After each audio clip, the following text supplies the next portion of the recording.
नमस्कार। आज आपण एक MBBS मुलीच्या संदर्भात माहिती देणार आहे। जालना जिल्ह्यातील मुलगी आहे।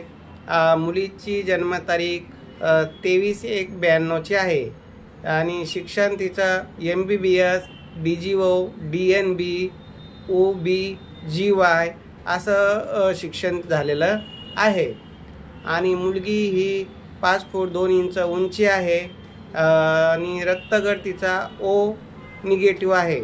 असं रंगाना गोरी आहे, सुंदर आहे। जालना जिल्ह्यातील ही मुलगी आहे। ज्यांना अशी MBBS मुलगी पाहिजे त्यांनी 9403 41 40 87 या नंबरवर संपर्क करावा। बाकी सविस्तर माहिती व्हॉट्सअपद्वारे सर्व मिळून जाईल। कुठल्याही प्रकारची फी घेतली जाणार नाही। अधिक माहितीसाठी पार्थ मराठा वधूवर सूचक केंद्र, छत्रपती संभाजीनगर येथे संपर्क करावा।